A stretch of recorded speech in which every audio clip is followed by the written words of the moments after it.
Hello students, welcome back to my channel. हम कर रहे हैं क्लास 10th का chapter number 8 introduction to trigonometry. पिछली वीडियोस में हम एक्सरसाइज 1 ख़त्म कर चुके हैं। आज हम आगे बढ़ रहे हैं एक्सरसाइज 2 के साथ, जिसमें हम बात करेंगे trigonometric ratios for some specific angles. क्या मतलब है इस चीज़ का? देखो, हमने ये तो पढ़ लिया कि साइन क्या है, p/h, cos b/h and so on. अब अगर हमें एंगल्स की वैल्यू दे रखी है तो हम हर बारी p/h b/h क्यों करते रहें? तो हमारे पास कुछ पर्टिकुलर एंगल्स के लिए ट्रिग्नोमेट्रिक रेशियोज की फिक्स्ड वैल्यूज़ हैं कि साइन अगर 30 डिग्री के लिए निकाल रहे हैं तो ये पर्टिकुलर वैल्यू होगी, अगर कॉस निकाल 30 के लिए तो ये वैल्यू होगी, 45 के लिए ये वैल्यू होगी। तो कुछ पर्टिकुलर एंगल्स के लिए ये वैल्यू फिक्स है। आपकी एनसीईआरटी में इसकी टेबल दे रखी है जो आपको लर्न करनी है, बट मैं यहाँ पर आपको एक शॉर्टकट बता रही हूँ, एक ट्रिक दे रही हूँ जिससे आपकी टेबल आपके लिए बनाना और उसे लर्न करना बहुत ईजी हो जाएगा। सो ये है हमारी ट्रिग्नोमेट्रिक रेशियोज की एक trick to find angles for specific ratios for specific angles, right? So trigonometric ratios for specific angles, we are dealing with 0 degree, 30 degree, 45 degree, 60 degree and 90 degree. In particular angles के लिए हमारे पास trigonometric ratios की value fixed है। तो let's see, हम निकालेंगे sign, हम निकालेंगे कॉस। मान लेते हैं कि ये एंगल ए है, एंगल ए 0 है, angle A 30, angle A 45, 60 and 90। तो हम साइन ए निकालेंगे, कॉस ए निकालेंगे, टैन ए निकालेंगे, फिर निकालेंगे कॉसेक ए, फिर सेक ए, फिर कॉट ए, राइट? तो बहुत सिंपल ट्रिक है। क्या तरीका है? लेट्स टेक दिस 0 1 2 3 4, सबको करो डिवाइड बाय 4 और फिर निकाल लो इसका स्क्वायर रूट। तो ये क्या आ जाएगा? 0/4 0, तो साइन 0 की वैल्यू कितनी आ गई? 0। 1/4 का स्क्वायर रूट, 1 का स्क्वायर रूट 1, 4 का स्क्वायर रूट 2, तो साइन 30 की वैल्यू कितनी आ गई है? 1/2। अभी 2/4 है, ये सिंप्लीफाई में क्या हो जाएगा? 1/2। और 1 का स्क्वायर रूट 1, नीचे 2 का स्क्वायर रूट 2, तो साइन 45 की वैल्यू क्या है? 1/√2। ऐसे ही ऊपर 3 का स्क्वायर रूट 3, नीचे 4 का 2, तो साइन 60 की वैल्यू क्या है? √3/2।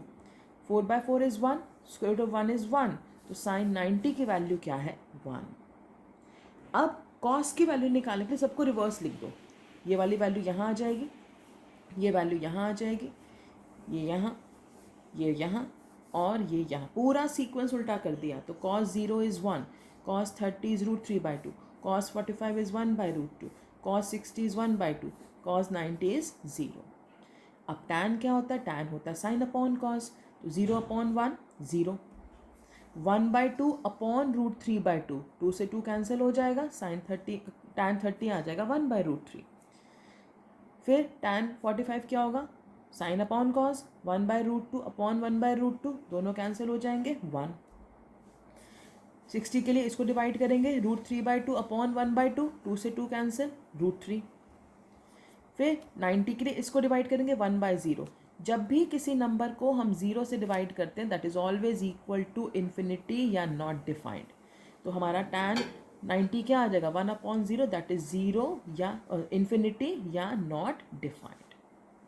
कॉसेक, कॉसेक क्या होता है? साइन का रेसिप्रोकल। साइन है 0, अगर सिर्फ 0 है तो उसके नीचे क्या होता है? इसका मतलब 1, तो कॉसेक हो जाएगा 1/0। अभी मैंने बताया किसी नंबर को 0 से डिवाइड करेंगे तो क्या होगा? इन्फिनिटी या नॉट डिफाइंड। तो कॉसेक है 1/0, दैट इज इन्फिनिटी या नॉट डिफाइंड। फिर 30 के लिए इसका रेसिप्रोकल, तो साइन 30 1/2 है, कॉसेक 30 हो जाएगा 2। 45 के लिए इसका रेसिप्रोकल, साइन 45 1/√2 है, तो कॉसेक हो जाएगा √2। 60 है, इसका रेसिप्रोकल 2/√3। 90 1 का रेसिप्रोकल 1। सेक क्या होगा? कॉस का रेसिप्रोकल, 1 का रेसिप्रोकल 1, इसका रेसिप्रोकल 2/√3, इसका रेसिप्रोकल √2, इसका रेसिप्रोकल 2, इसका फिर वही 1/0, तो इन्फिनिटी या नॉट डिफाइंड। कॉट हो जाएगा आपका tan का रेसिप्रोकल, तो ये 0 है तो ये 1/0 यानी कि इन्फिनिटी या नॉट डिफाइंड। फिर इसका रेसिप्रोकल √3, इसका 1, इसका रेसिप्रोकल 1/√3, इसका रेसिप्रोकल क्या होगा? जब 1/0 था इन्फिनिटी, अब इन्फिनिटी का रेसिप्रोकल क्या हो जाएगा? 0, राइट? तो ये आ गई आपकी एक टेबल जिसमें आपके पास सारे ट्रिग्नोमेट्रिक रेशियोज़ की वैल्यू है फॉर फिक्स्ड एंगल्स। तो अगर आपको किसी क्वेश्चन में 0, 30, 45, 60, 90 इनमें से कोई एंगल दे रखा है तो आपको P/H, B/H करने की ज़रूरत नहीं है, आप डायरेक्टली ये वैल्यूज़ यूज़ कर सकते हो। तो लेट्स सी ये वैल्यूज़ यूज़ कैसे होती हैं। सो हम शुरू कर रहे हैं एक्सरसाइज 8.2। एक्सरसाइज 8.2 का क्वेश्चन नंबर 1, इसका कर रहे हैं हम फर्स्ट पार्ट। क्या दिया हमें? Sine 60 degree cos 30 degree plus sine 30 degree cos 60 degree. अब यहाँ पे हमें कोई ट्राइंगल नहीं बता रखा, हमें नहीं बता रखा क्या है राइट एंगल कौन सा है, कुछ नहीं बताया हुआ, बस हमें एंगल्स दे रखे हैं।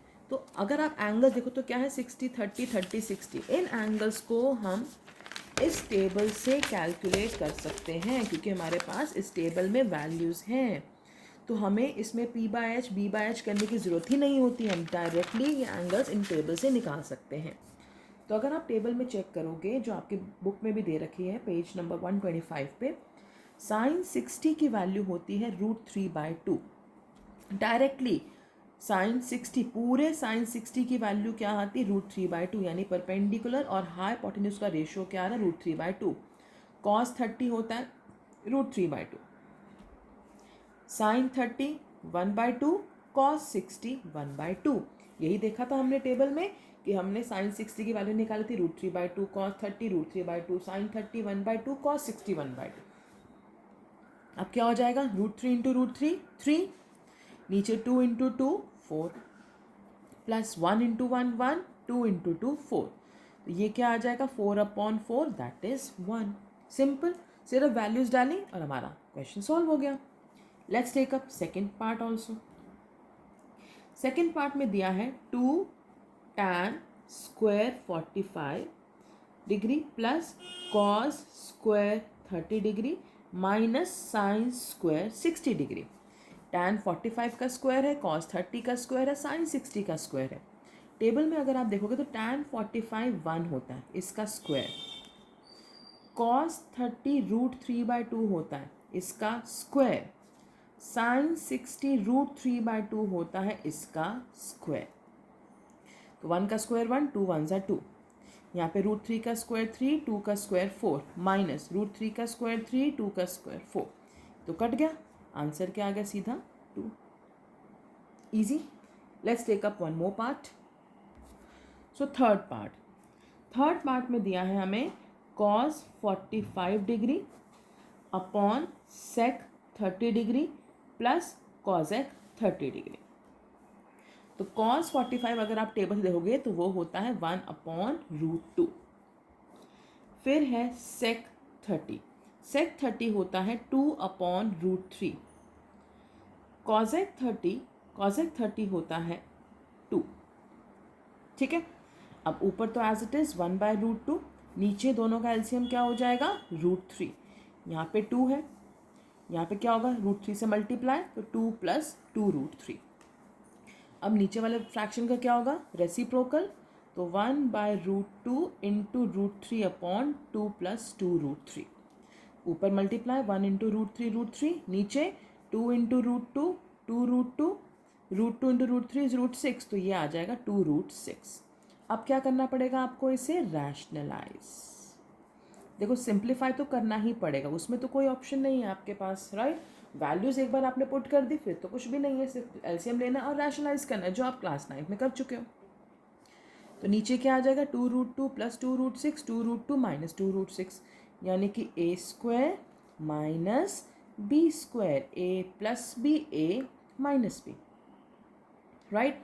ऊपर √3 इससे मल्टीप्लाई होगा पहले, √3 इंटू √2 √6, तो 2√6, फिर इससे भी होगा तो -2, √3 इंटू √6 √18, राइट। तो 2√6 और √18 क्या होता है 9 2 ज़ा 9, क्या होगा 3 इंटू 3 इंटू 2। नीचे देखो 2 का स्क्वायर 4, √2 का 2, 4 2 ज़ा 8, माइनस 2 का स्क्वायर 4, √6 का 6, 4 6 ज़ा 24। कितना आ जाएगा ये 2√6, यहाँ से देखो 3 भी कॉमन निकलेगा, रूट से बाहर आ जाएगा, तो ये हो जाएगा -6 √2, नीचे 8 - 24 - 16, मैं ऊपर से पहले 2 कॉमन ले रही हूँ, देखो यहाँ √6, यहाँ बचेगा -3√2, नीचे -16, ये 2 से सिंप्लीफाई हो जाएगा। अब नीचे माइनस है, जब भी नीचे का माइनस ऊपर न्यूमरेटर में शिफ्ट करेंगे ऊपर सारी टर्म्स का साइन चेंज हो जाएगा, तो ये नेगेटिव हो जाएगा, ये पॉजिटिव, और नीचे आ जाएगा 8। That is your final answer. ठीक है, चलो इसे रिवाइज करो, प्रैक्टिस करो and send your doubts in comment section, and we'll continue in the next video. Take care all of you. Bye bye.